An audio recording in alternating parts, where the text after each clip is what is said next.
안녕하세요, 여러분. 오늘은 나이가 들면서 겪게 되는 근육 감소와 이를 극복하는 방법에 대해 이야기해 보려 합니다. 마치 우리 몸의 시간이 거꾸로 가는 것처럼 활력을 되찾는 비결을 알려드릴게요. 나이가 들면 근육이 자연스럽게 줄어든다는 사실을 알고 계시나요? 30대부터 매년 약 1%씩 근육이 사라지게 되고 60대가 되면 30대 근육량의 70% 정도만 남게 됩니다. 왜 그럴까요? 이유를 알아볼게요. 첫째, 나이가 들면서 위산과 소화효소가 줄어들어 단백질을 아무리 많이 먹어도 흡수율이 떨어집니다. 둘째, 단순한 운동만으로는 부족합니다. 근육을 만드는 데는 운동과 함께 충분한 재료 즉 단백질이 반드시 필요합니다. 근육이 줄어들면 단순히 힘이 없어지는 것을 넘어 여러 가지 위험 신호가 나타납니다. 보행 능력 약화, 면역력 저하, 상처 회복 지연 등 늘 만성 피로에 시달리게 됩니다. 우리 몸의 기초 체력이 무너지는 것이죠. 그렇다면 근육 감소의 원인과 문제점은 노화에 따른 자연스러운 현상이며 30대부터 매년 1%씩 근육이 감소하여 60대가 되면 30대 근육량의 70%만 남게 됩니다. 단백질 섭취의 비효율성에 대해 들어보셨나요? 즉 나이가 들면 위산과 소화효소가 줄어들어 단백질 흡수율이 떨어지기 때문에 아무리 단백질을 많이 먹어도 실제 근육으로 도달하는 양은 적습니다. 단순한 운동만으로는 부족하고 근육을 만드는 핵심 재료인 단백질을 충분히 섭취해야 합니다.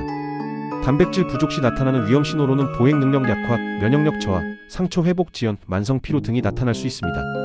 특히 우리 시니어분들은 하루 권장 단백질 섭취량은 50대 이상일 경우에는 체중 1kg당 1.5g의 단백질을 섭취해야 합니다.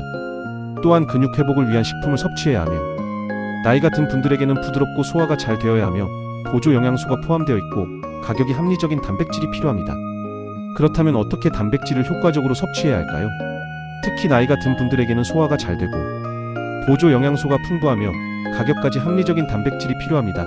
이 세 가지 조건을 모두 만족하는 보물 식품을 소개합니다. 첫 번째를 소개합니다. 그건 바로 건새우인데요.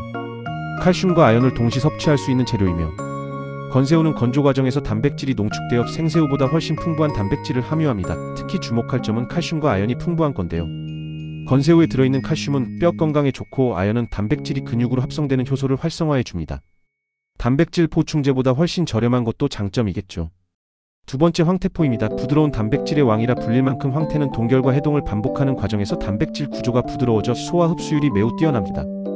100g당 단백질 함량이 소고기보다 약 4배나 높고 기름기가 거의 없어 부담 없이 섭취할 수 있습니다. 또한 간 건강과 피로 회복에도 좋고 노화를 막는 비타민O도 풍부합니다. 세 번째, 검은콩입니다. 혈관까지 케어하는 단백질 콩은 두말할 필요가 없을 정도로 일반 콩보다 단백질 함량이 높고 근육 합성에 필수적인 아미노산이 풍부합니다. 특히 검은콩의 안토시아닌 색소는 혈관 내 염증을 줄이고 혈류를 개선해 단백질이 근육 세포까지 잘 전달되도록 돕습니다. 말 그대로 똑똑하고 스마트하게 근육을 만드는 데 도움을 주는 것이죠. 하지만 아무리 보물 같은 음식 재료이지만 피해야 할 조합이 있어요. 두부와 시금치는 같이 먹게 되면 시금치의 수산이 두부의 칼슘 흡수를 방해하니 함께 먹는 것은 피하는 것이 좋습니다. 또 한 가지, 짭조름한 콩류의 나트륨은 신장에 부담을 주고 칼슘 배출을 늘립니다.